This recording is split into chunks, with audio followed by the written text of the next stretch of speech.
I'm Sheila Martin. I'm director of the Institute of Portland Metropolitan Studies, and the IMS convenes regional partners, curates credible data, and conducts policy research on issues important to the Portland metropolitan region.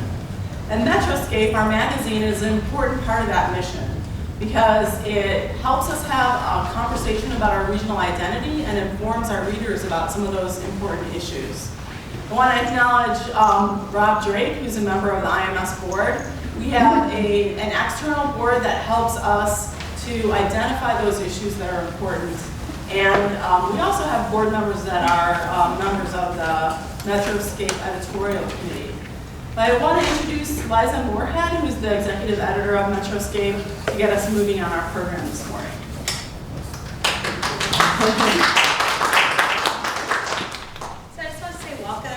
Everyone for coming. We're really excited to have this event today. Metroscape has been a publication of our institute for a little over 20 years, and we're excited to start having these events every time we release an issue, which is twice a year, to start to kind of improve the conversation around the articles. In addition to the Atlas, which you're going to hear about today in the panel, this issue, which is available right outside the room, also has articles about urban forestry. We take a look at dynamic school boundaries, that possibility for redistricting. We also take a look at what's happening with library usage around the Metroscape and the Cully neighborhood, what they're doing to both encourage home ownership but also fight off gentrification. This is also the first time that the magazine's been up on our new website, which is showing behind me, which is really exciting for us. It's always been available online, but this will give us new ways to connect the articles and add some additional content. And the last thing I want to say before I introduce Nick is that we're really excited that this is the third issue of the magazine where we have been able to publish custom-made local art by an artist, Jessica Sullivan, on our cover. It's really exciting for us to be able to have someone who is designing the art specifically for each issue. And today we are giving away a framed copy of the cover of the magazine. So if you haven't already put a business card in the bowl, please do, and we'll have the drawing at the end of the panel. So now I'd like to introduce Nick Chun. Nick is the Population Forecast Manager for the Population Research Center. He is the author of the Atlas, and he will be the moderator for today's panel.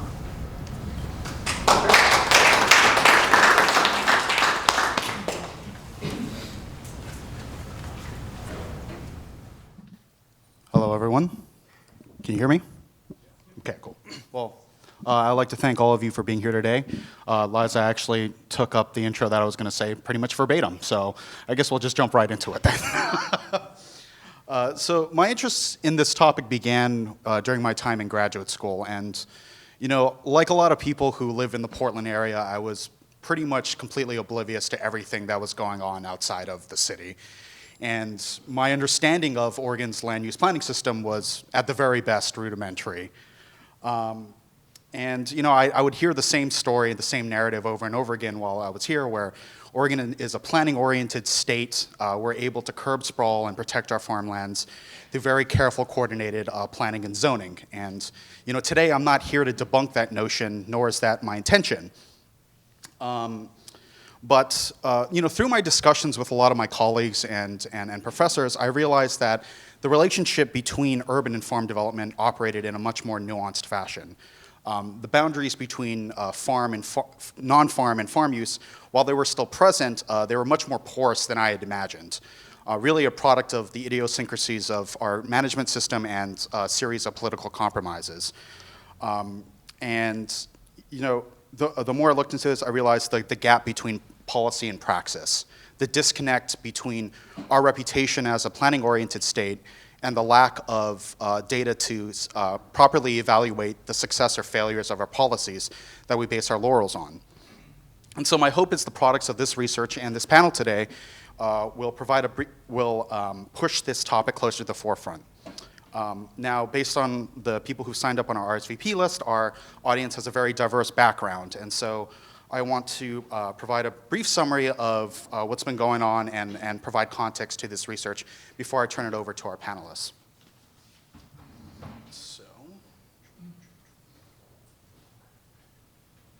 So the title of the piece is An Emerging Contradiction, Non-Farm Activity Within Exclusive Farm Use Zones. Now there's a lot of places that I could start with this, but I will attempt to grossly oversimplify Oregon's statewide land use system. And so as many of you know, Senate Bill 100 passed in 1973 resulted in the Oregon statewide land use planning system. This bill plays a rather significant role in Oregon's planning history in that it requires cities and counties to produce comprehensive plans in line with the then 10, but now 19 statewide planning goals. And this is a process that is overseen by the Department of Land Conservation and Development, or DLCD. We generally remember historically the catalysts of this movement to be Tom McCall and Hector McPherson, who warned of urban sprawl encroaching on Oregon's farmland.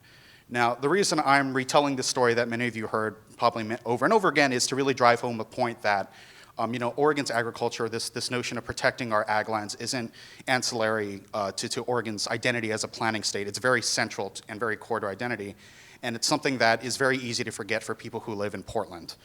The way that most of these values and policies manifest themselves in ways that people understand are through urban growth boundaries and exclusive farm use zones.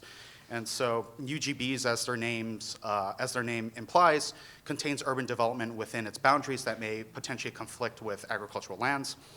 And exclusive farm use zones preserve farmland through a whole host of policies that include offering financial incentives to farming, as well as limiting land partitions. On the map, you'll see over here that I chose these 6 counties as my study area. And the 6 counties being Washington, Multnomah. Can we actually dim the light in the front over here, if that's possible? Okay. In any case, the 6 counties being Washington, Multnomah, Clackamas, Yamhill, Marion, and Polk County. And these 6 counties make up the majority of the northern Willamette Valley. I chose this study area for 2 primary reasons. The first is the rather significant historic role this region has played in producing our statewide land use system, and the second is its current role as a site that houses a substantial amount of Oregon's population and agricultural production. And so what does that mean in numbers? And so the most recent census of agriculture in 2012 reported that 33% of Oregon's farms are contained within these 6 counties alone. And they also produce about a third of total sales of total agricultural products. This is all done while only containing 6% of Oregon's farmland.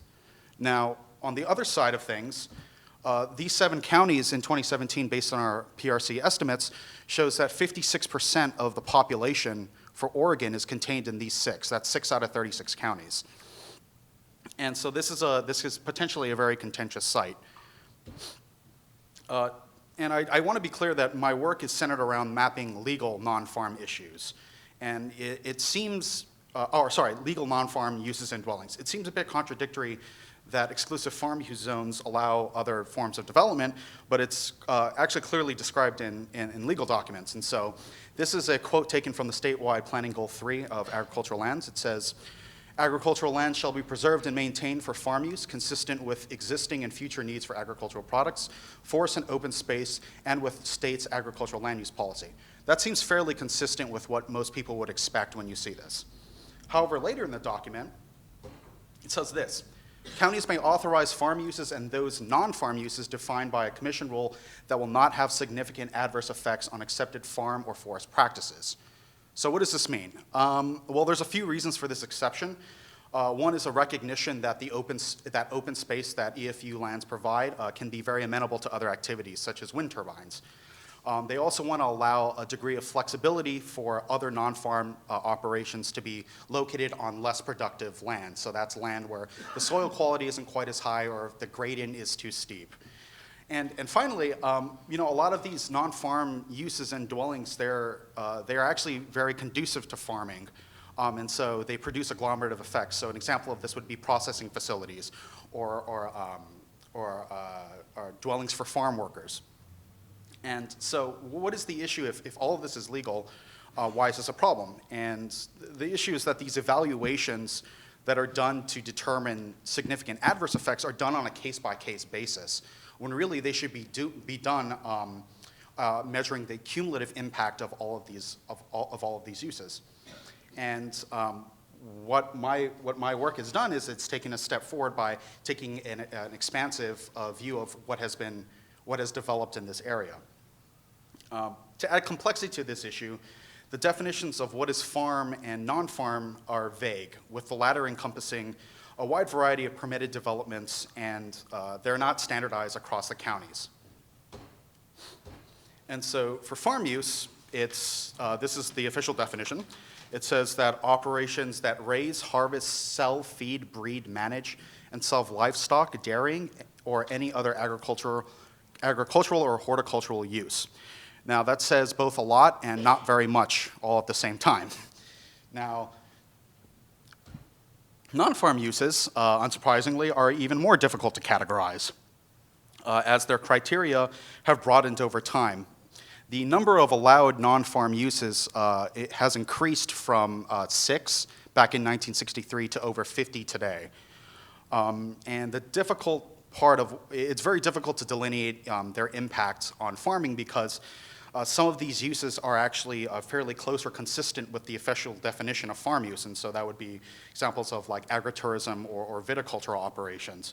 While there are some other types of uses that are much more explicitly antithetical to farming, such as mining, golf courses, utility facilities. And then finally, there are dwellings. Now, these dwellings are broken down into 7 categories: accessory dwelling replacements, lot of record, non-farm, primary, relative farm assistance, and temporary hardship. Now, with the exception of accessory farm dwellings and primary dwellings, the other 5 categories are actually not explicitly related to farming. And like the non-farm uses, the official way that we categorize and report a lot of these permits are very vague. And we don't really understand the nature of the relationship to farming just by looking at the permits. This is particularly problematic for dwellings because they make up a large majority of approved permits. So what does this look like? So this is a time series map that shows approved non-farm permits over time from 1993 to 2015. This GIF should be working. Can you guys see this at all? Okay, very good. And these locations, I'd like to note that these are real. These are not randomly generated. So the data that you see are a product of administrative records maintained and collected by the Department of Land Conservation and Development, which they collect information from the counties themselves. I was able to geocode roughly 3,000 of the 5,000 total permits, and of the 3,000, dwellings made up 80% of the cases. And of the 3,000, only 13% were explicitly farm-related. Now, 3,000 out of 5,000 is not great. And the reason I wasn't able to map out the other 2,000 cases is because they actually didn't have any information about the location beyond the county level. And so the way that these were mapped out was through looking at the tax lot ID, but about 40% of the cases didn't even have that. These data are not capturing operations that have occurred illegally or informally as well. And so the point of all of this is the takeaway message is that this is an extremely conservative outlook of what has been going on. This map doesn't show everything. This map only shows what we're able to collect and what we know based on the official documents. And a helpful way of understanding how much of growth over time I find is looking at the annual growth rate. And so since 2000, permitted non-farm uses have increased roughly 7% a year on average, while dwellings have grown roughly 5% annually. And this is a brief presentation, so this is actually, I am now done, and I'll turn it over to the panel. But for those of you who are interested in asking specific questions, or you want to know more about the locations of that are on the map, or have questions about the data, the methods, I encourage you to go to our site for Metroscape, where we also have the web map over here for everyone to view. You can open it up, click on a point, and it'll tell you what the record is. So I'd like to introduce our panelists. We have Katherine Daniels, who is a retired DLCD Farm and Forest Specialist. We have Robert Liberty, who is the director of the Institute of Sustainable Solutions. And we have Barb Iverson, who is the owner of the Wood and Shoe Tulip Farm near Woodburn.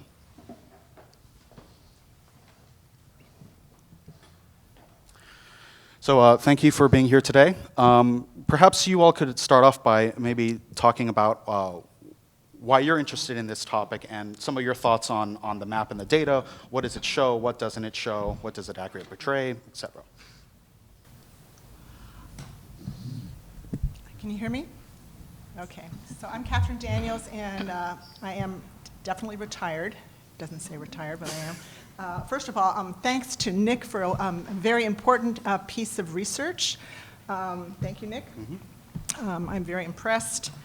And of course, I have been intimately involved with non-farm uses for many years as the Farm and Forest Land Specialist for DLCD. So I'm very interested in what he has to say and the discussion that this panel will have today, and the need to really address head-on the issue of the cumulative impacts of non-farm uses on farmland and agriculture. I realized when I was biking in this morning that I started working for 1,000 Friends of Oregon for the first time in 1977. So I've been involved with this issue for 40 years. And I've seen the implementation of the planning program, was involved in it for about 25 years. But there are other people in the room who have just as much history as I do. So you may not know this, but the people sitting in the room together have, I don't know, well over 120 years of experience with this issue. First of all, I want to thank Nick for not only solid research, but a very good, succinct presentation. Nick, and how about a round of applause for him? Thank you. The second thing is that this is good news, bad news story. If you go on Google Earth and look at another area, perhaps the Midwest, that has good agricultural land and cities around it, what you see around the edge of those areas is very low density, rural residential development, scattered commercial. I mean, it's really obvious what happens to large parts of the American landscape and some of the most productive lands. If you go to, whether you look at Lafayette or Portland or Corvallis, you'll actually see city and country sharply defined. That is a remarkable achievement, now visible from, orbit. There's nothing like it in the United States. So that's been a tremendous accomplishment. But the other side of it is there's been so many political compromises over the last 40 years that we have this constant leakage. And my view is that the effort to find the holy grail of where is the tipping point is a complete mistake at this point. In these 6 counties, there should be no more dwellings built. We address the issue of fairness with Measure 49. So people who had an expectation were allowed to build a certain number of homes. And the fact is that farms are getting bigger and bigger, and I'm not talking about corporate farms, because overwhelmingly in Oregon it's family farming. But if anyone know here the median family income for the Portland metro area for a family of 4? It's $60,000. What do you need to gross in farming to make $60,000? Well, probably between 5 to 20 times that amount. So a small family farm needs to be producing $300,000 to $500,000 just to support one family. So what they need is a land supply and some stability. And what happens is when you put more and more homes in there, you destabilize the land market because the land is seen not just for farming, but for residential development. And it's being fragmented, and they have to deal with impacts. And those impacts are very significant. Agricultural methods don't make good neighbors in a lot of cases. And even if there's a right to farm law for those who know about such things, but the fact is your insurance carrier for farmer is not going to care about a right to farm law if you're going to face a lawsuit because you're using a spray or tilling or spreading manure. So I think for these 6 counties, there ought to be a ramp down that's politically fair. We can deal with some additional equity issues, but really the time, certainly for dwellings to be built in exclusive farm use zones, is over. That's hard to follow. You're so articulate. I come from out in the mud, out on the farm. I was born and raised. My parents bought the farm in 1950. We're out east of Woodburn. It was a 225-acre farm. We were able to make a living on that. Unfortunately, several of us wanted to come back to the farm. So with that, we've had to expand. We currently farm about 1,200 acres. We were up around 2,000 at one time. We grew a lot of potatoes for Frito-Lay and kettle chips. We no longer do that. The economics talks huge. So the Tulip Festival, we started in 1985. We actually started in 1983, but in 1985 we started it as a roadside stand. I don't know how many people have been to the Tulip Festival before, but we attract visitors from all over the world. We have a map we set up. We hit about 140 countries, all 50 states, usually within a week. And for years it was free to come in. We started it, like I say, a roadside stand. We'd go out and pick flowers. We had a list of bulbs. And the first 2 years we actually just went to garden shows because we thought as farmers who'd want to come out and look at a field. And that was because, you know, we live it and love it, see it every day. So to us it was nothing special. So in 1985 we opened the field and we had a traffic jam. It was a one-lane road anyway, but it was, we realized that we had to address several issues as we went forward. And so for the first 15 years, we didn't charge. We just let people come in because we wanted to sell flowers and bulbs. What happened after about 15 years is the people quit buying. And they would come, they'd go out in the field and take all these pictures and have a great time and then leave. And we realized that if we were going to stay in business, we had to change our model. So at that point, we started charging on weekends. And so, hence, when you hear charge for coming out and seeing, that's what we did. But what we did is we started leaving the flowers in the field. So our crop, we didn't harvest our crop. Our crop was the memories that we created for those that came out. So it was just a shift in our, you know, we're thinking we got to pick every flower out there and ship it. Our problem is, again, economics. What our return is for that bouquet of flowers when it goes to Safeway or Trader Joe's is, you know, pennies. And we used to have, when we started growing cut flowers, you know, 60, 70 different customers. But the consolidation in the grocery chains, and they all opened their flower shops in like Safeway and Freddy's, our price never went up. So we had a year where we actually wanted to raise our price a nickel, and Trader Joe's actually just dropped us.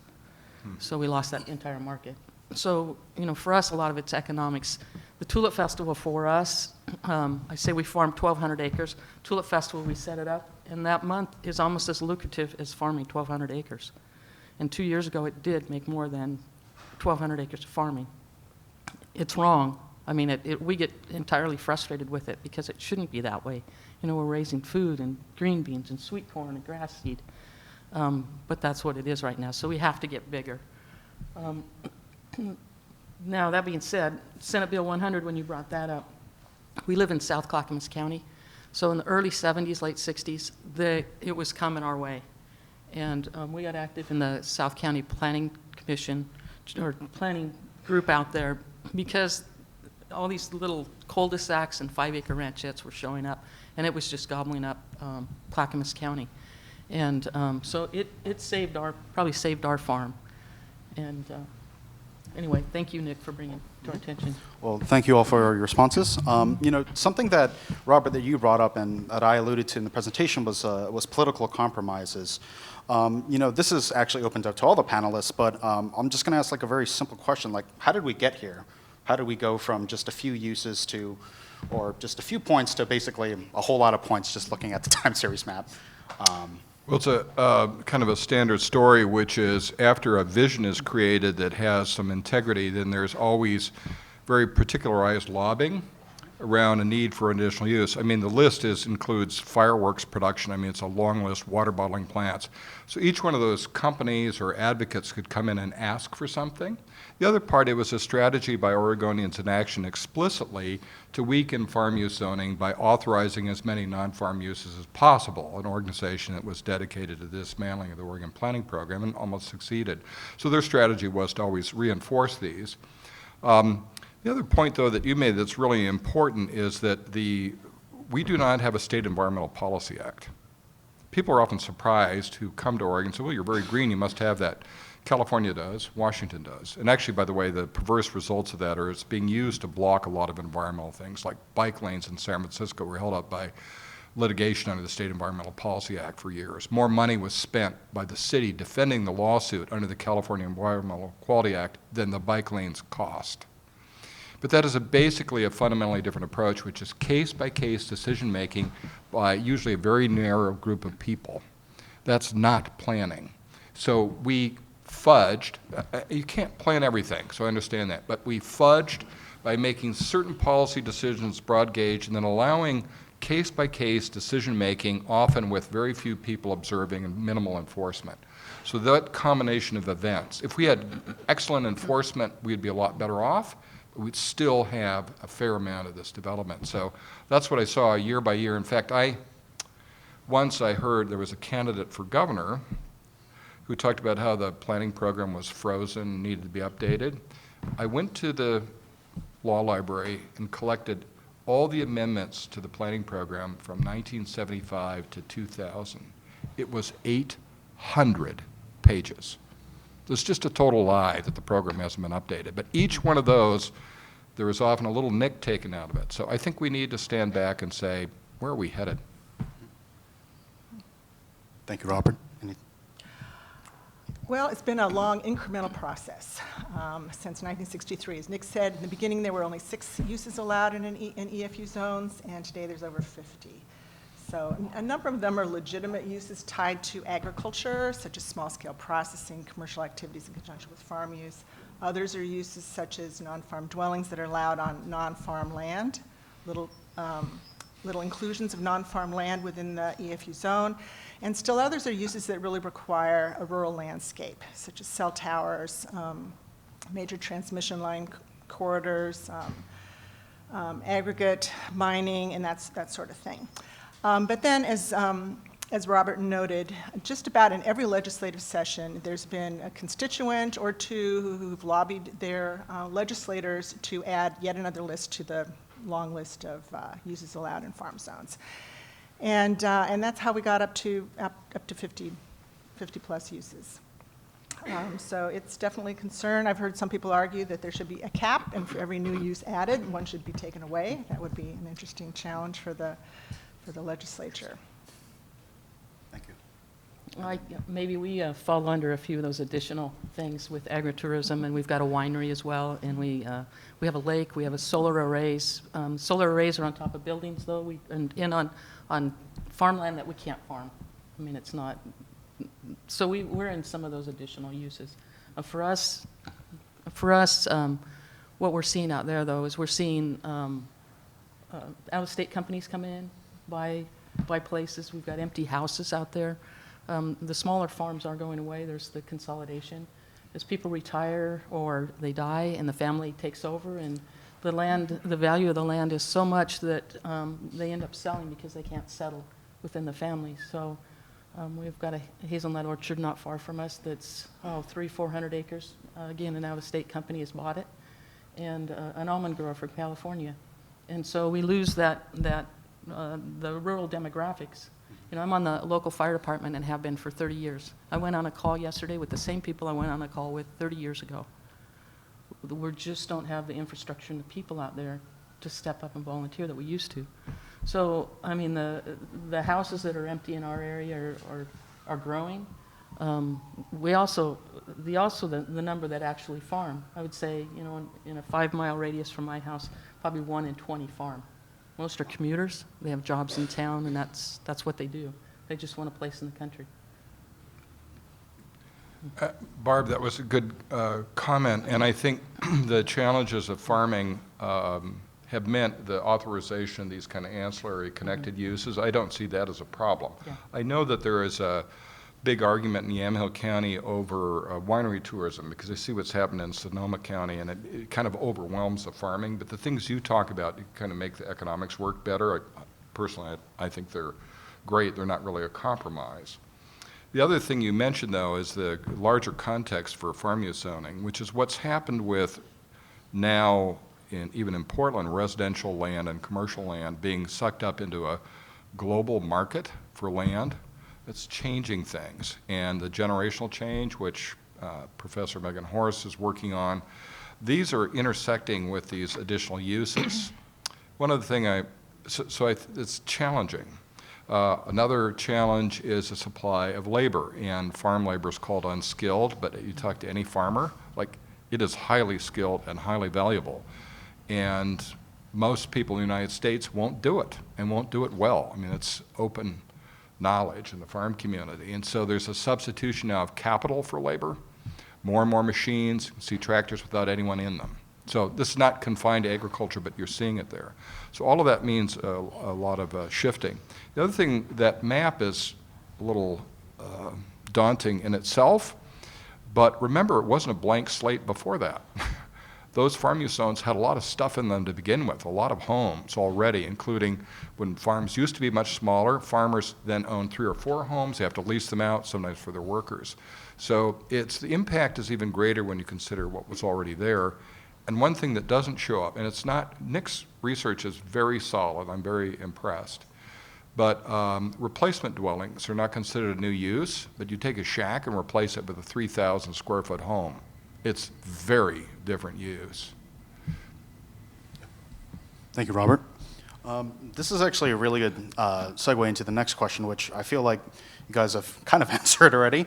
But non-farm development and operations can seem fairly contradictory to the goal of farm preservation, but is it more complicated than that? So we've talked about like the uses, but what about the dwellings?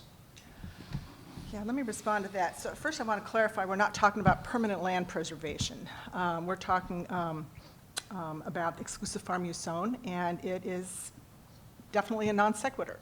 It's not a zone that's exclusive to farm uses.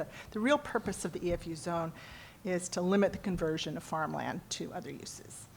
To preserve a critical mass of farmland, large blocks of farmland, to enable the continuation of farm infrastructure, and support regional farm economies. But conversion occurs not just through the physical loss of land through development, but it also occurs through what's called a shadow effect, and that is the conflicts that occur in the proximity of land that's been converted and developed to other uses. And those kind of conflicts include traffic, higher land prices, loss of farm infrastructure, complaints by adjacent landowners, that sort of thing. So conversion is sort of a many-faceted phenomenon. About 4 times as much conversion in Oregon farmland occurs through conversion within the EFU zone than actually through rezonings and additions of land to the urban growth boundaries. Can you restate that? Yeah. We get it, but it's... Okay. Okay. About 4 times as much conversion of farmland takes place within the EFU zones than outside EFU zones through additions to urban growth boundaries and rezonings. And that's pretty remarkable. Every year, about 500 throughout the state, not just through the study area that Nick's involved in, but about 500 new dwellings are approved, about 400 other, that is in exclusive farm use zones, about 400 other non-farm uses are approved. Between 1986 and 2015, about 23,000 dwellings were approved, and as Robert says, in addition to that, there's all the base dwellings that existed prior to the program. In my thinking, non-farm dwellings and agritourism are the 2 uses that have the greatest potential to create adverse impacts for agriculture. I do want to say that I think certain types of agritourism on certain types of farms can provide a very important supplemental stream of income that can actually help keep that farm farming, as Barbara described. But it can also lead to the rise of hobby farms, very small-scale so-called farms, for which actual farming is just incidental to some kind of agribusiness that's happening, agritourism that's happening on the site. So, but in addition to the small-scale incremental effects of dwellings and agritourism on farming, there's also large-scale non-farm uses that can also be cumulatively detrimental to farming, and that includes landfills, golf courses, aggregate mining, especially along rivers, on very high-quality farmland, even wetland creation.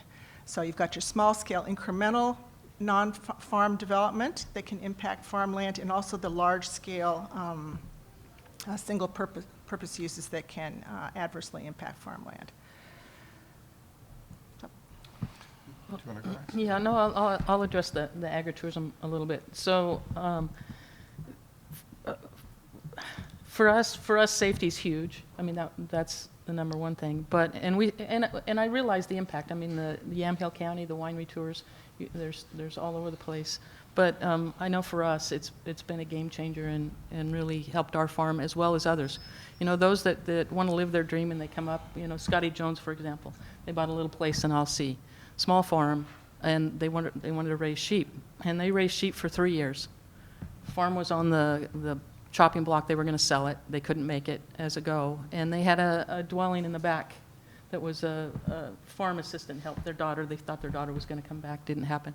They turned that into a farm stay. Now, I know that's not one of the allowed uses yet, but farm stay, because it's a separate dwelling. It's not in the same house. So, but it saved their farm, and they were able to stay on it. And they have people come from all over the country and visit and teach them about agriculture. And so, you know, right now, the average person is 4 generations away from a farm. You know, it's not like you go to grandma's anymore and see the farm. People don't have an understanding of what we do out there. And it's easy to demonize something that you don't understand and you don't live. And that, for us, that's why we like the agritourism, whether you're coming out to an alpaca farm or a U-pick place or a tulip festival. It's we're trying to educate people about what we do out there, why we do it, that we love it, the open space. It's just, there's nothing like it. You know, it's a hard life. The hours are long. It's high risk. It's high, you know, high costs, the equipment, the land. But it's all we know, and we love it.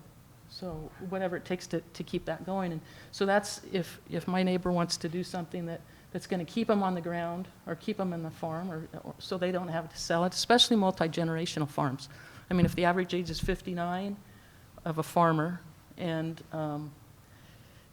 you know, there's going to be a huge shift here, and how is that going to look down the road? And when I'm going to come back to economics a little bit, because I've got, you know, caneberries in the Willamette Valley, huge crop. It used to be really, you could make a lot of money on it. I have growers coming to me that want to grow industrial hemp. We grow industrial hemp as well for CBD oil. And because they're looking for options out there so that they can stay on their farm and keep working on their farm. There was another thought, but it fell out of my head. Thank you. So.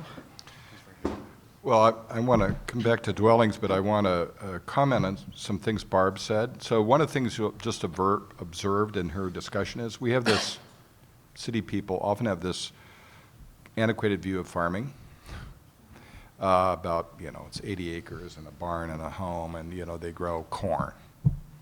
That has been true for decades.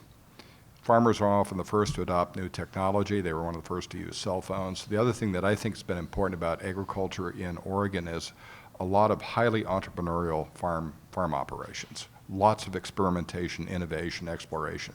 It's a hard business, partly because they're subject to a lot of market forces that are way beyond their control. I was talking to a farmer several years ago, and I said, you know, if I was going to be in a business where my livelihood and my family was dependent on international treaties, discussions in Washington, and weather, I would rather be a skydiving instructor, because it seems lower risk.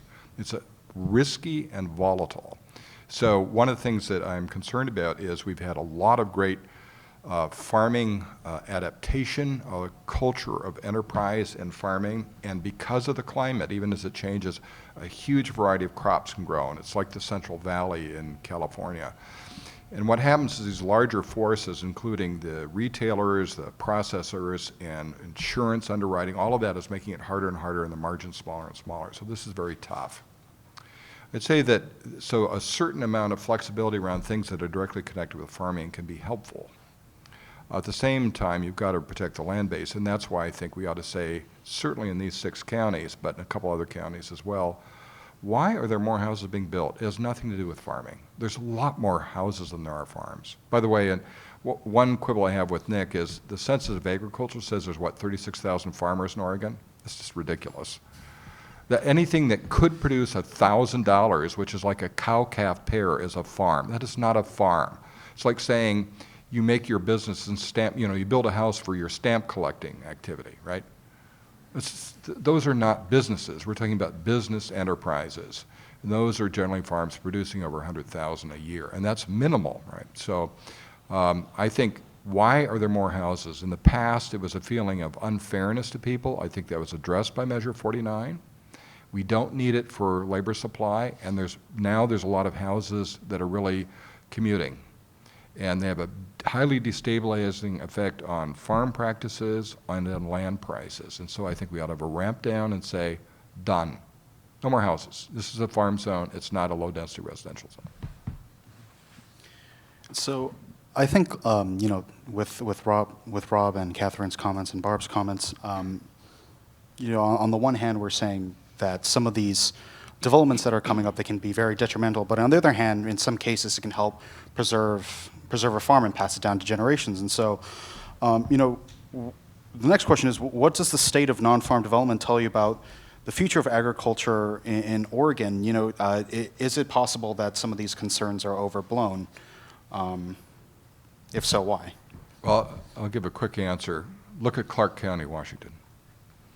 By the way, if there's one planning program in the United States that looks anything like Oregon's, and I spent 2 years looking at all the planning programs in all the states, the metropolitan levels, if there's one program that looks anything remotely like Oregon, it's Washington State. Yet Clark County, the farm economy has collapsed. It's disintegrated. So the remaining farmers go to Washington County to get supplies and get their equipment service and so on. And that's what our future is. We'll just get there more slowly. So some of you may be familiar with the detailed ins and outs of the review standards for the various non-farm uses. But I'll just say that a number of the non-farm uses lack definitions or clear definitions, and a number of them lack review standards or clear review standards. And we see this again and again in LUBA and court holdings that tell us DLCD, you need to better define this use or better define the review standard. So as a result, more non-farm uses are approved across the state than would otherwise occur, and more than I believe were intended by the legislature. So these are issues that I think need to be addressed by DLCD. And we need to look at the cumulative impacts on farmland. Now, certainly Robert's approach is one approach, to just stop approving non-farm dwellings. There's the other 6 categories of dwellings too. You might have some thoughts on those. But the non-farm uses are reviewed currently reviewed by counties on a case-by-case basis with no long-term vision of the future. Some areas you may be familiar with, like Sauvie Island, are already showing the effect of conflicting uses in an agricultural region. You have quite a few agritourism businesses there that are starting to outnumber the number of producing farms in that area. You see a lot of traffic conflicts. You see rising land prices. So there's an area of potential concern. Also, the Dundee area of Yamhill. So arguably, it may be that we need an assessment tool or tools that counties can use to determine a level of acceptable versus unacceptable level of adverse cumulative impacts for a given proposed non-farm use. This could be based on specific indicators, or the state could proactively set predetermined development limits based on research before development is proposed that counties could then use. Perhaps that could be through an overlay zone or something like that.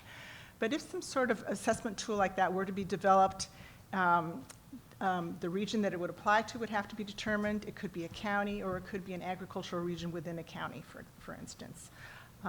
Particular land use would need to be determined. Are we talking just about non-farm dwellings, or also agritourism, some combination of the two, or perhaps some other uses as well, such as those large-scale uses? Then indicators would have to be decided on. Would it be decline in the acreage that's in agricultural production as an indicator, possibly decline in agricultural infrastructure, rising cost of farmland, increase in traffic? Those are all possible indicators. But most challenging of all would be to determine what that unit of measurement would be. What's the acceptable degree of change within these agricultural regions that could be accommodated? Thank you. Well, I guess from from the farm perspective, it's about sustainability for us. You know, are we economically sustainable? And if we're not, it doesn't matter what rules and regulations are out there. We can't do it. You know, there's so many things we do more on our farm all the way around if we made just a little bit more. And for us, the agritourism portion of our farm allows us to do that. Now I look at other areas of the country and other areas of the state. You know, I've got a nephew that lives, or a cousin that lives across from Smith Rocks in Deschutes County. He's got the Central Oregon Pumpkin Patch. He's been harassed for years by that county as far as holding that event. Yet he puts up with the bicycles and everything else that go into Smith Rock and the traffic lining the road, trying to get into that development. And he's not allowed to do, I mean, he does it, but he just has, it's an onerous permitting process for him in that county. You know, Clackamas County has been very nice and easy to work with. I mean, easy to work with would be the way to put it. But, you know, a lot of the tourism portions are, like in Clackamas County, it's one of the 3 pillars of their marketing program. You know, you've got recreation, you've got agritourism, and you've got culture and heritage. So it's actually one of the pillars they're trying to promote to spread the people out as well and to help the farms out in the country.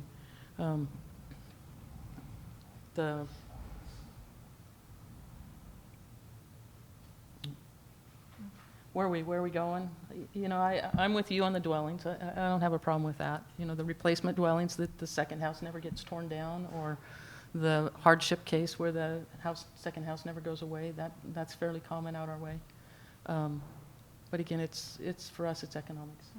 And I just want to clarify that there's many legitimate ways to get agritourism on a farm. The issue is it a working farm? Is it a real farm, or is it 5 acres or 10 acres that somebody bought with the hopes of making an income on that land that then has a cumulative result of raising the prices of land and making it harder for legitimate farmers to buy land or start a new farm? That's the fine line that's hard to find. And there's a lot of discussion around that. I think that's fair to say in the valley. You know, where is that line, and how do we make that determination? And do you have the infrastructure to handle the traffic when it comes in? Can you get them off the road? Can you, is there again, it comes back to safety. You have porta potties? I mean, there's kind of a level. You know, we have farm loops out our way, and not all those farm loops I'll recommend to people that are on the farm loop, because I know the amenities there aren't to a standard that I'm going to send anybody that way. So. I think that Barb's comment about dwellings is important. So the level of disagreement in the panel is actually, I think, pretty small. Maybe around methods. Catherine may not disagree with my approach on dwellings. I don't disagree with it. Oh, really? So I'm offering a second. Yeah, but approach. I think and also, Catherine, it was very helpful for you to say sort of fake farms that are the source for commercial agritourism, which is, Barb was nodding about that. So the area of debate, I think, it can be relatively small. One thing, though, about, I never forgot David Lett's story. He really started the Pinot Noir industry in the Willamette Valley. He had a neighbor who started having winery tours.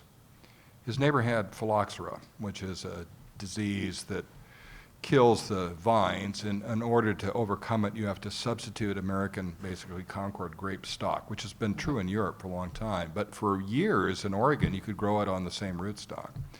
Well, the events brought the phylloxera onto his property. So it wasn't just like he's annoyed. It's like he has to rip out his vines and replace them.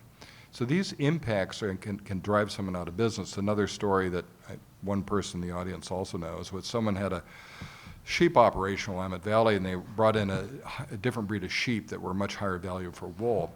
Well, dogs, which were the dogs of non-farm residents, formed packs at night, and they killed 67 of his breeding pairs in one night, right? Like, that was a damaging blow. We understand this in the city. There are uses next to each other that really don't work. So I really think people don't really understand that, what for them is an amenity experience is they're having a big impact on people's ability to run a business. So that's why there's a point about trying to make them exclusive. I think the agritourism is interesting and complicated because of the potential benefits, but I think progress on that front could be made relatively easily. I think that politically the dwellings are tough. Well, I think you're the ancillary that it's part of, and it's Yeah. not the central core. Thank you all for your responses. You know, all three of you have a very, both like personal and professional investment in this topic, but who else is talking about this? And, or more important question might be, who should be talking about this? Well, one place that should be talking about it more is the Toulon School of Urban Studies and Planning. It has not been, I'm so glad that Professor Horst is here. We have a remarkable program after 40 or 50 years that was incredibly far-seeing, reduced dependence. And by the way, it was not all about farmland protection. In the 70s, the cities, Portland was hollowing out. I lived here. It was dying. And the idea of reinvesting existing communities, which is a fundamental conservative approach to the use of resources, to keep neighborhoods solid, to have the money flow back, was a core principle. It wasn't just to keep people out of farmland. That was never true. It was to build cities and communities to be vibrant and remain stable economically. The second point, by the way, was on housing choice. In a lot of the United States, zoning is used to zone out people of lower incomes. At a municipal level, not in a neighborhood level, a municipal level, that was outlawed through the planning program. A remarkable achievement, which up until the recent boom, meant a lot more economic integration. Tom McCall was active in civil rights and women's rights. So this one-dimensional story about it was to protect the view shed for rich white people is just completely false narrative. That is not true. It has never been true. This program, of course it needs to be updated, although it's been updated a lot, I think ought to be a central focus of learning and teaching at this university, certainly in the Toulon School, but more generally. So I would begin there. Thank you. Well, DLCD certainly is aware of these issues and has been discussing the issue of non-farm development on farmland for several years, if not many years. The issue is on the current policy agenda.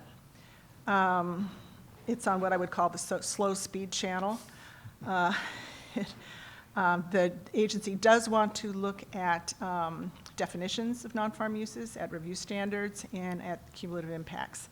Normally what they do is put together a rulemaking work group, but DLCD feels before that it needs to pull together stakeholders, county planning directors, farmers, and others, and sit down and talk about the many issues that would need to be discussed. So that is on their agenda. The governor's office in the last administration had a work group on cumulative impacts of non-farm uses. It didn't actually go anywhere, and then the governorship changed, and it's not currently on Governor Brown's agenda. There was a very interesting study done in 2008 by someone named Vika at the University of Washington on Hood River County, in which this person tried to determine whether the approval of non-farm dwellings was having an impact on land that was in agricultural production. And he created a rubric, well, I guess it was a she. She created a rubric for that and suggested that that be used in other counties as well. So that's certainly something that could be part of future research. That person also recommended that DLCD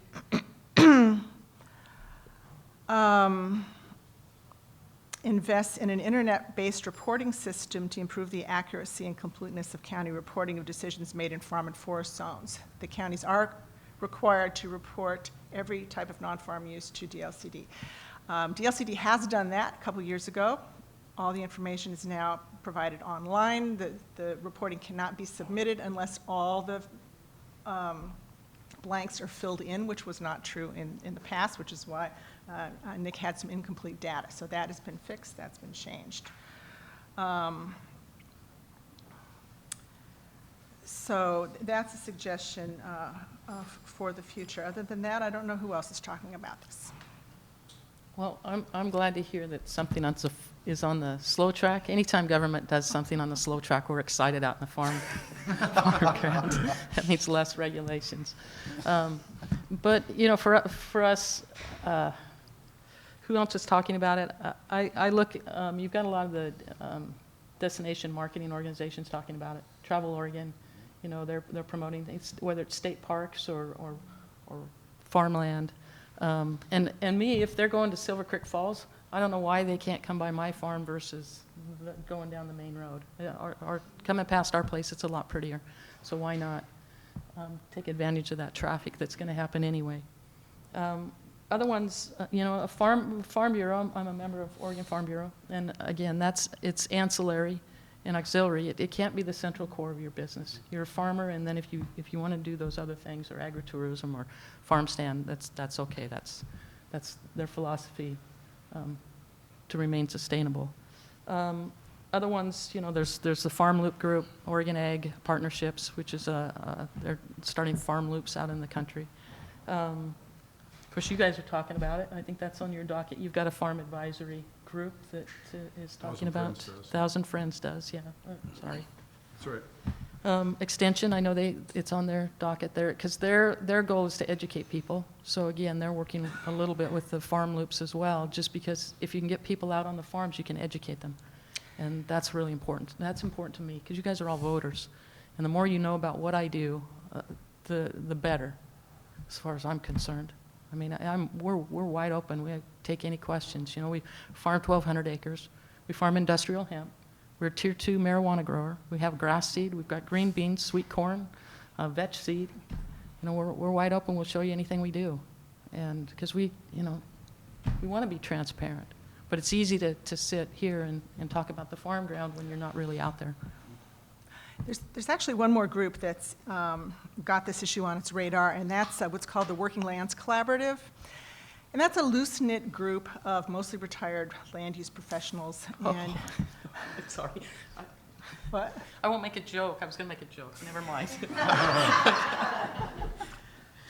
Okay. And farmers who have come together, you know, with a strong background in Goal 3, you know, some of you are in this room, to take on the issue of this issue and other issues that we feel need attention. And one of them is cumulative impacts on farmland of non-farm uses. Another one of the issues is permanent preservation of farmland. And one of our members, Nellie McAdams, was instrumental in getting a bill through this last legislative session, the Oregon Agricultural Heritage Act, that sets up the state's first purchase of development rights program together with EWEB. And then the other issue we want to take on is public education, because this program has been around for, 43 years, and yet more than half the people in the state aren't familiar with it at all.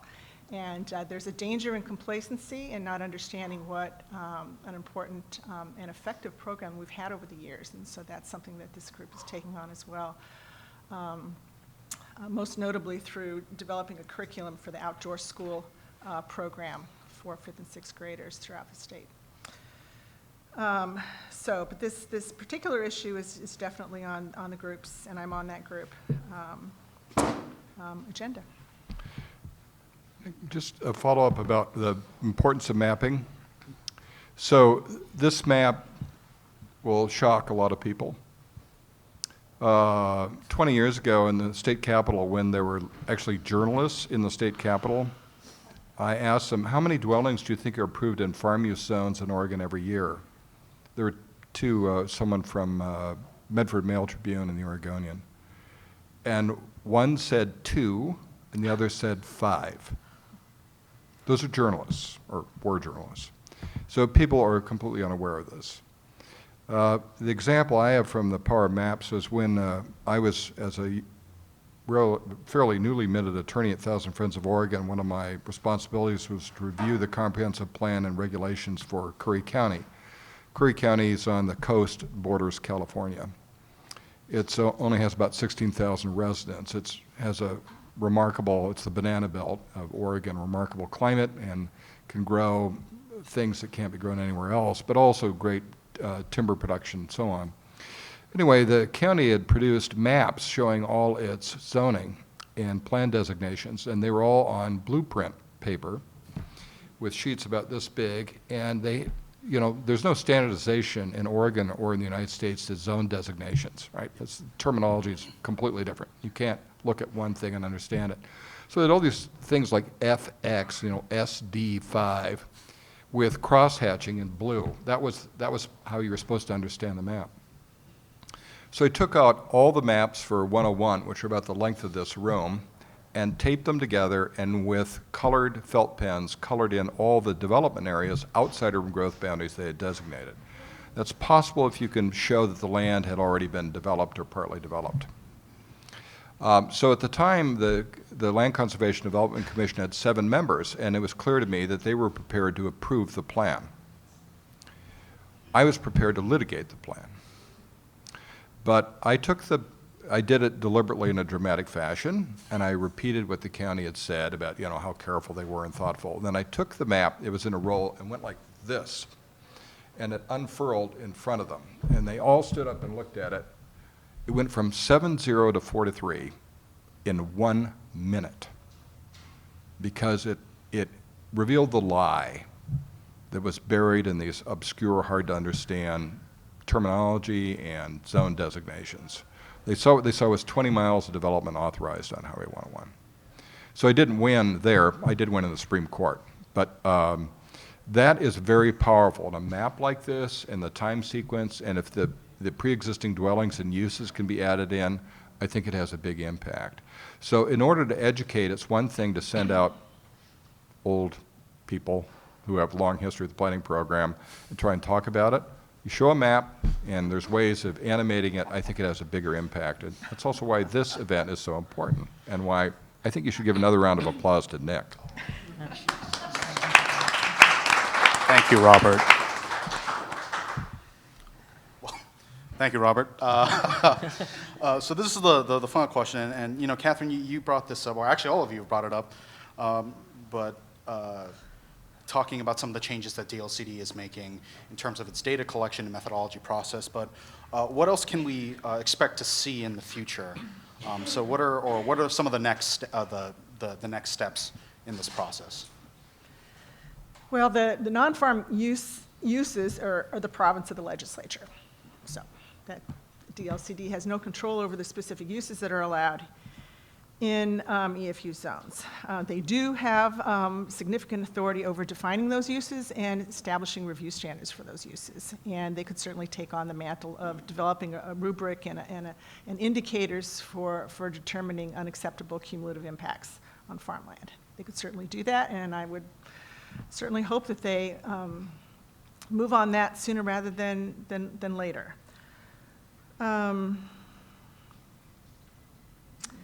And I think a certain amount of limited additional research could help them in developing that those indicators, indicators, but not research that goes on years on end, but that is very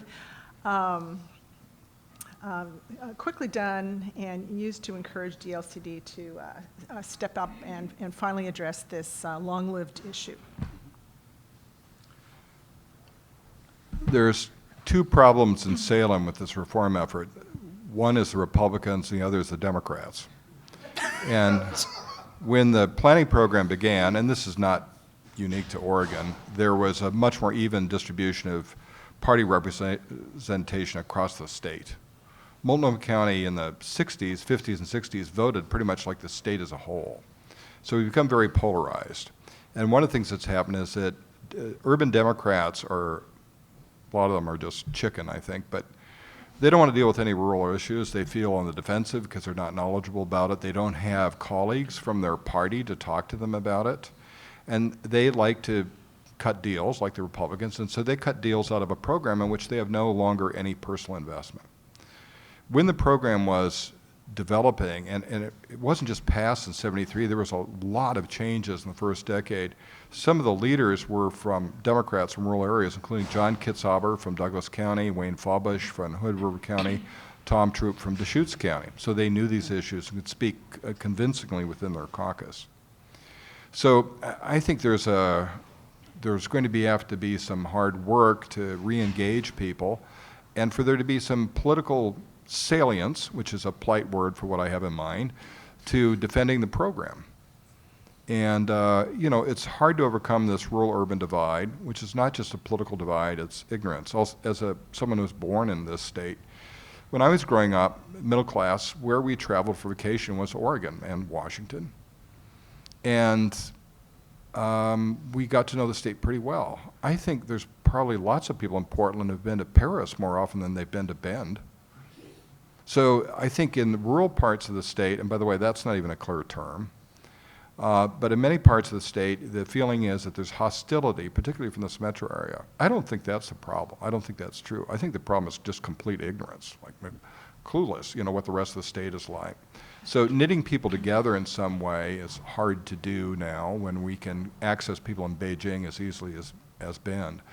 But this is a good basis for having the conversation about what we're trying to achieve as a state that's different from other places. And it's a hard row to hoe, to use an egg metaphor, but I think having things like this that cut through a lot of talk with reality is a very good first step. So as a farmer, I have a hard time thinking of Bend as rural. Yeah, To me, that's like, really? And whatever changes come out of this, I just hope there's a lot of simplicity to it. You know, it becomes really complicated. As a farmer, which box do I check? I have no idea. You know, I'm not an attorney. You know, there's a friend that I have that they're opening a cidery in Polk County.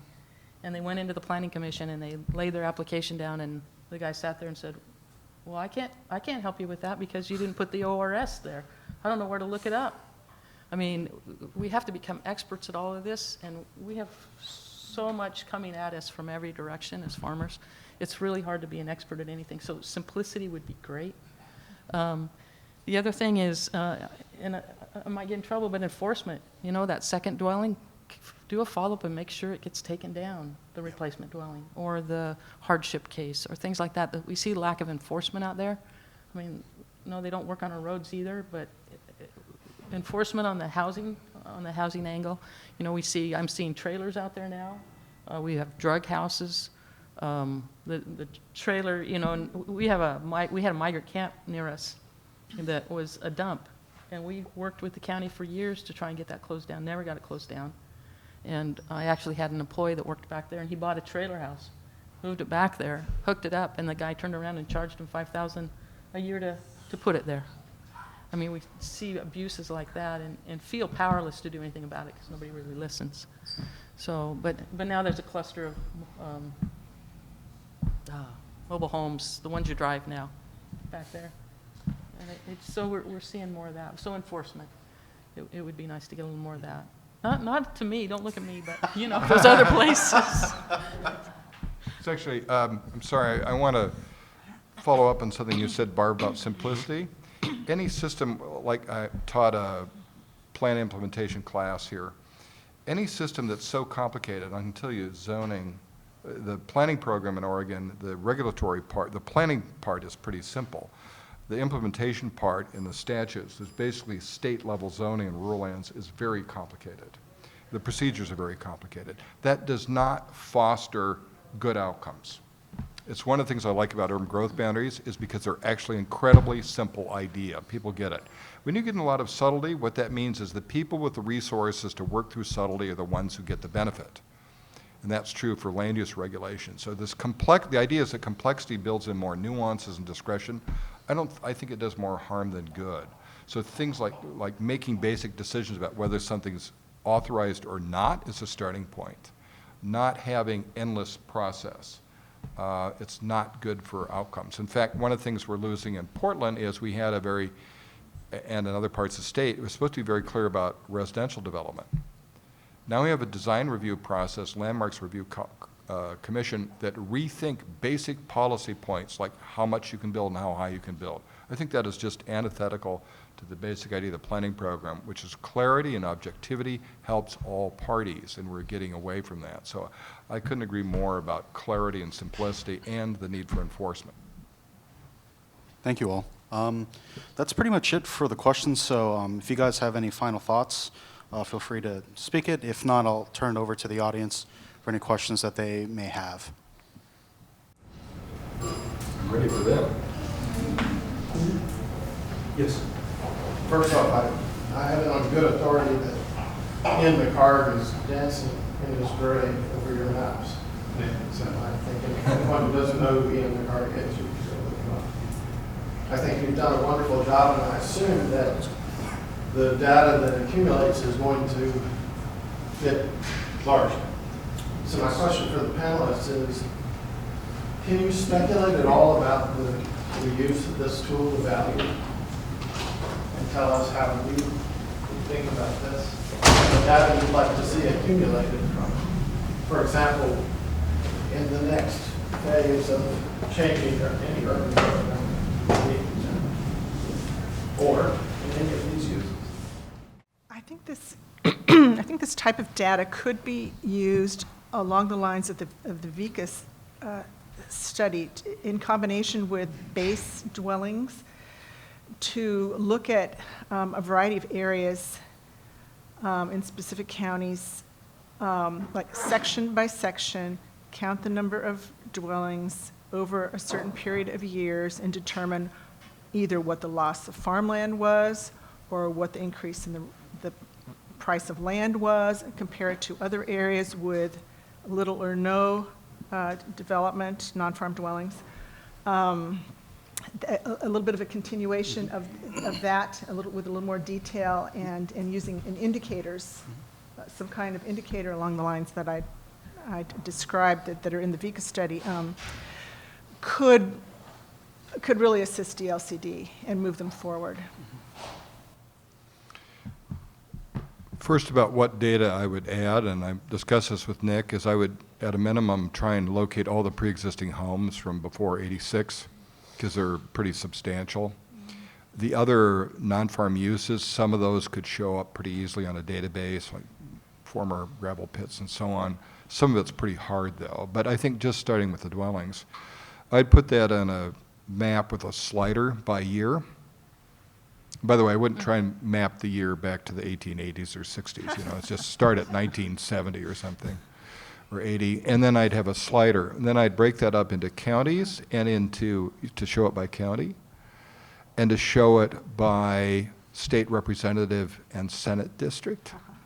In the case of Senate and representative districts, I'd have all the non-farm uses.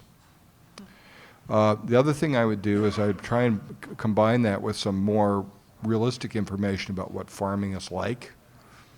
You know, people can look at that, and maybe farmers will volunteer to say, I'll be a representative farm, so they can click on it. Maybe there's a link to video.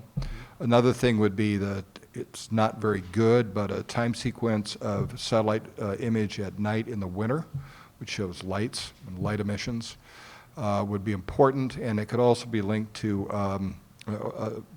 non-farm use. Well, it's not really non-farm use, but problematic is road widenings and road expansions, not just because of the land they take, which doesn't have to be very significant, but because they reduce travel time and create more of a commuter shed.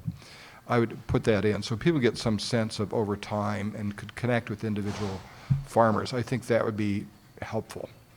Ultimately, the diagnostic tool, I think, is, again, there's no study that's going to show you a tipping point, but you can look at places that tipped, like Clark County, and say, too close to that, so we need some stability.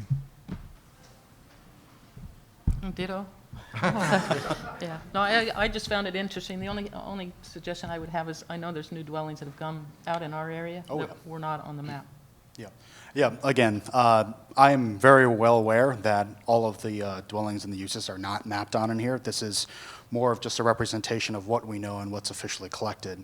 I think like a very easy next step is, well, what's not shown on the map is I did some further spatial analysis to identify significant clusters of activity, and an easy next step would be like a site visit to some of these areas to see how well the data actually represents what's actually going on in the ground. And really, either way, it'll be very telling. If it's accurately representative and we learn something, that's great. If we show that the data is actually completely wrong to what's on the ground, that's also good, because that means we should probably reevaluate the way that we're collecting this information. So, yeah, one other thought is that you might coordinate with Department of Forestry, because they have really good, satellite imagery and data on existing land uses on the ground right now. So they would have that pre-existing, or they might have usable pre-existing information on dwellings and other uses. Nick, you should tell the audience how some of the data is stored, I think, in Grant County. Wait, what? I think it was Grant County. Are you talking about the tax laws? Tape. The what? Tape. Oh, well, that's, okay, well, that's kind of so, all right. The way that I was able to geocode this data was using tax lot data, and if anyone has ever had experience using tax lot data, it's kind of the equivalent of torture. And the reason why I only did these 6 counties is it's incredibly difficult to actually obtain some of the tax lot data from some of these counties, and it's extremely difficult to standardize them just to get the ID. And for some counties, as Robert alluded to, I won't say a particular county, their data is still stored on tape, like literally tape. Ideally, it would be great if we could get a statewide map of all these things, but at a certain level, like the foundational data, that being like the tax lot data that I use as a base to map some of this out, is already, it could use some work in terms of its data quality. I wanted to make a glowing endorsement for the Wooden Shoe Tulip Farm. I have a lot of really great memories there. Great, thank you. Really appreciate that site. It seems like we've talked a lot about social and economic issues, and I don't want to get us off topic, but I'm curious if this also represents some kind of ecological loss, or the soils, or how that argument is being made or considered in this discussion. Well, the political history about the planning program is that there have been farmers and ranchers who've been very supportive, and those that have been hostile, and some that have mixed feelings, which, by the way, is not some people assume they're all hostile, they're all supportive. It's not true. There's as diverse opinions as you find here. So I will say, carefully and diplomatic, a lot of farmers are not too keen on environmental regulations. And so whenever there's been an effort to connect up the land use regulatory system with environmental outcomes, it's very dangerous politically, because you'll lose farm support, which is very important to the program. But what I would say is that, and this was confirmed in research done at the turn of the century, is that both farm and forest land protection have a lot of ecological benefits regardless of the farm and forest practices, and that's just because parts of the landscape are actually protected. There's a lot of forest land on farmland, and the way farmers use that land is much different than the way industrial users use it. The second thing is there's plenty of farmers who care a lot about the environment. In fact, their practices reflect it and evolve over time. But the other side of this is that when you have this giant commuter shed, and I'll go back to Bend, and by the way, another myth is all the land east of the Cascades is worthless. That is certainly not true. And around Smith Rock, where the resorts plan, it's like all the little carrots you eat in salad bars, a lot of them came from seeds growing on one farm near Smith Rock. So it's incredibly productive volcanic soil. But what I was going to say is greenhouse gas production is going up, changing our climate because of commuting distances. Now, part of that's connected with high home prices in Portland, just like all over the West Coast, including many places in the urban growth boundary. So one of the things, what I get exercised about hearing objections to building more density, like, well, you're going to, without some additional supply to the market, the prices keep going up. The consequences, people move farther and farther distances, and lower and lower income, they're driving more and more, have the older cars. This is all connected, right? So that's why the planning program is supposed to connect these things. So I'd say there have been a lot of benefits for farm and forest zoning and protecting landscapes, even if you don't like the management practices. And the second thing is not enforcing them properly is one of the reasons we still have a problem, or continuing growing problem, with greenhouse gas production from transportation. So can I answer a little bit of that? Because we're a family farm. So one of the things is the multi-generational. So my nephew's back. My daughter wants to come back to the farm. I mean, we're in this for the long haul. It's not like we're going to turn and try and sell the farm and make a profit. Well, that would be novel though for us. But it's our heritage, it's our pride, it's what we want to do. So of course we're going to take the best care of it we can. You know, our issue is a lot of times it's where's that starting point? You know, we're going to start from here. So everything you've done before doesn't count. And it's like, well, wait a minute. We've got setbacks to the creek. We've got, you know, all these different things that we do, and those practices all of a sudden don't count. And it's from here forward. We get frustrated by that. Documentation, it doesn't mean we don't do it. It just means if we have to document more, I mean, the more time I spend in the office is the less time I can spend out on the farm.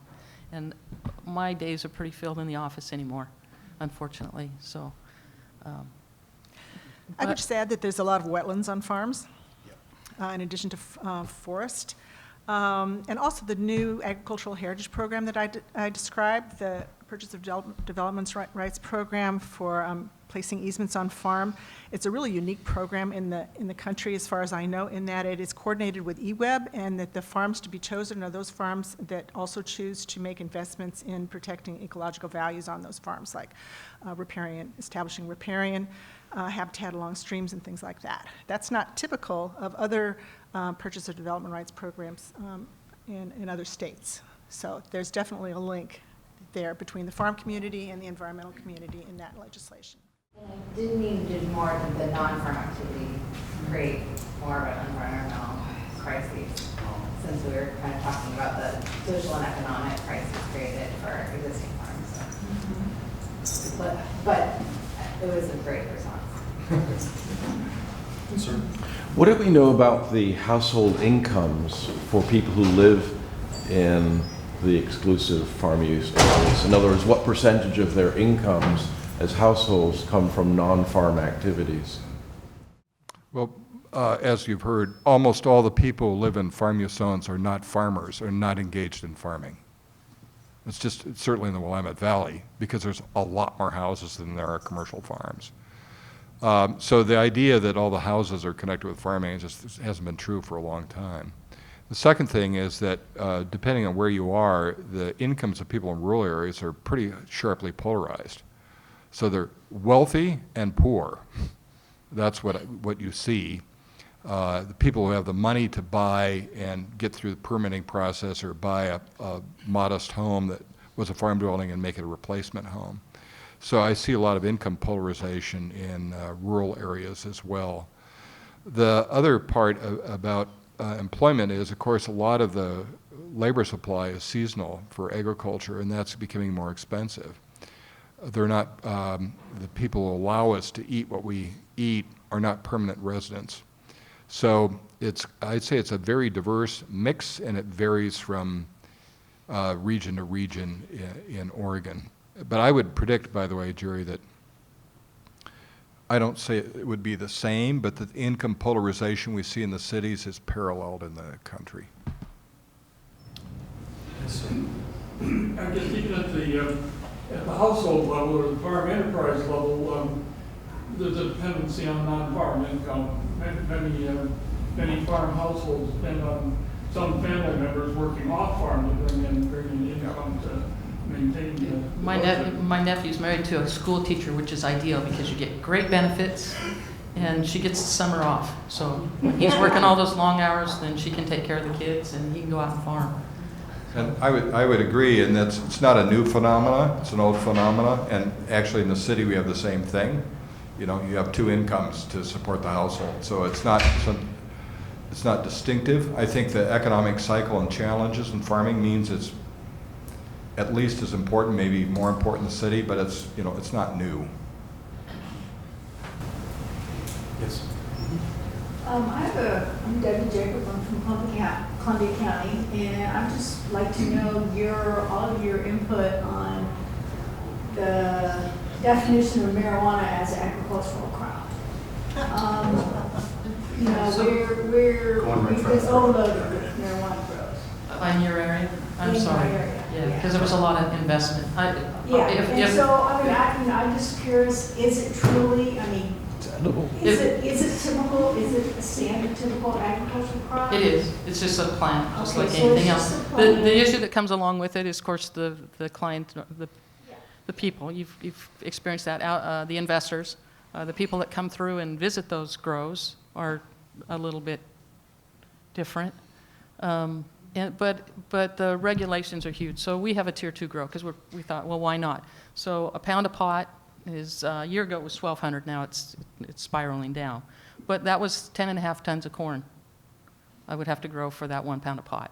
8.5 tons of beans. I don't remember how many. You grow outdoors? We grow outdoors. And what we're seeing, though, is we're going to see an influx of industrial hemp. That's going to be the new crop that comes in. We grew 70 acres last year. We had 18 acres the year before that. Part of the story behind that is my dad came home with liver cancer from the hospital on narcotics. Couldn't get out of bed, couldn't feel his feet, incoherent. And my cousin was an extractor. So we asked him if he had something. We didn't want our dad to get high, but did he have something for the pain? And he brought down these CBD capsules. We took my dad off all the narcotics, and we put him on these capsules. The next morning, I walked in the house, and he's sitting at the table eating breakfast. We had him for 42 days on CBD capsules and nothing else. He was able to get in we put him in our little gator and run around the tulip field at the time, and his goal was to live through the Tulip Festival in 2016. So we became believers in the CBD. I didn't even know what it was, a couple months before that. So, but that being said, there's a lot of shady characters out there that have non-feminized seed. I don't know, marijuana crop, there's male and female. If you don't have feminized seed and you plant it outside, that pollen can travel 3 miles. Oh, wow. So a lot of your grows are going to be pollinated by this influx of industrial hemp that's going to happen, because not all these industrial hemp growers are going to spend their time out there sexing plants and pulling out the males. So, but marijuana, it's just like any other crop. The problem right now is it's Schedule 1. They need to get it off the Schedule 1 so that you can do the banking, you have insurance, merchant services, bank loans. It almost forces it underground because of all the rules and regulations and it being a Schedule 1. It needs to come off, especially the industrial hemp, but they both need to get off of there. Then the research can be done. The benefits of CBD are crazy. Big pharma's going crazy. They're scared to death of it.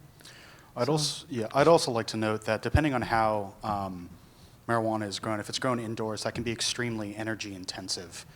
Like really a lot of resources that need to be going into there. And so I know Deal City has a concern over the sites of where some of these are housed, and the potential fallout, such as how much electric corridors are they going to have to build to make sure that these facilities are running and absorbing this much energy. And we're seeing this a market industry in where they have in ag industrial zones, they're putting in places where they can have extractors and indoor grows, and it's turnkey. So here's your permit, here's everything, just pay me, and you can grow here or you can extract here. We have one going in not far from us. So that's, entrepreneurial, I guess, but I don't know whether it's really legal. My concern, the reason I asked Barb if it was outdoor, is the industrial production. I mean, the idea was Zonker Harris, right? Be very Oregonian if it was all artisanal, marijuana grown by aging hippies. But in fact, almost immediately, it's a large-scale investment, including, I think, some from tobacco companies. And if it's a big plant using a huge amount of, this is a lot of energy being used, then it can be, in my opinion, it should be an industrial zone. It's like, it really doesn't belong on farm ground. Outdoor is another thing for me. Another benefit from this, by the way, is what it did to the illegal marijuana trade, which is collapsing in different parts of North America. And we have I've been spending a little time in Latin America, and the effects of the narco wars are just horrifying. And we're the major consumer of those illegal drugs in the United States. So marijuana, I think, and the legalization of it is destroying the illegal part of the market, and I think that's been a great social benefit. I don't know your experience in Columbia County, but that's... I can't tell you if you're a marijuana, well, if you drive through Nebraska and you have an Oregon plate, be prepared to be stopped. Well, I think that's one more. I think we have time for about one more question, if anyone has anything. Yes. You talked a lot about education and also kind of solving the problem that has developed over the past 30 years about making political decisions and augmenting the land use process. with the existing housing crisis in both urban and rural areas, what do you think the role of education can play, particularly with local decision makers such as elected county commissioners? Well, one thing is that on the education side is people need to understand a little bit more about the housing market, which is changing. Secondly is that there's consequences to things like design commission and landmark commission, which are real. Third is that we can be reminded that in 1950, the average home had 284 square feet per person. We're up to over 1,000 square feet per person. So things that would have been considered palaces are now considered standard. That's just a terrible burden on the planet. And we have a lot of debt in the United States, personal debt, and we don't have savings. So one of the things is rethinking what is important about housing. We could eliminate our housing crisis if everyone took in one roommate.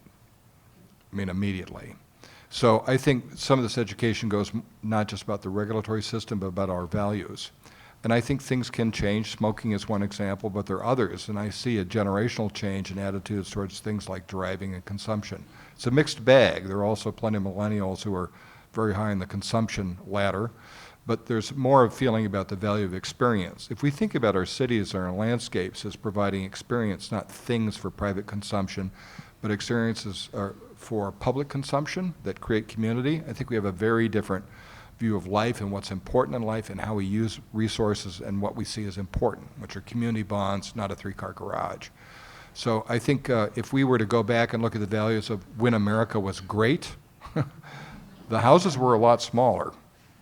Expectations were different, saving was higher. So I think civic education along with cultural education about the world we live in now would be helpful. That's a big task. Thank you. I think that's it for this panel. I want to, how about a round of applause for our panelists here? Thank you. And now I'm going to turn it over to Lyza. She'll take over.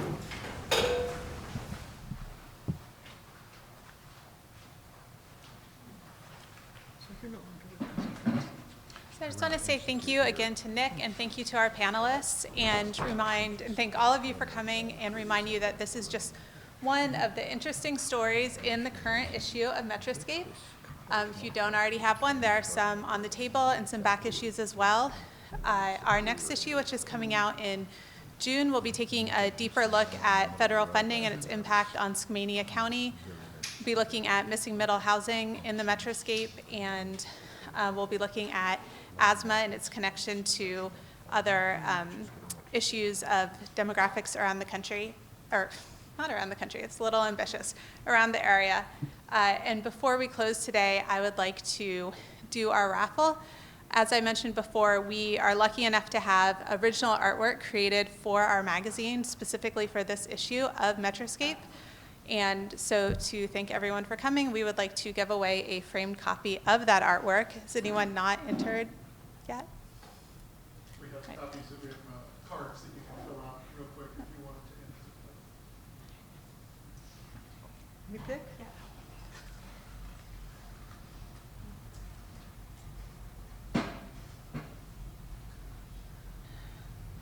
Is Alex from Benton County here? Hey.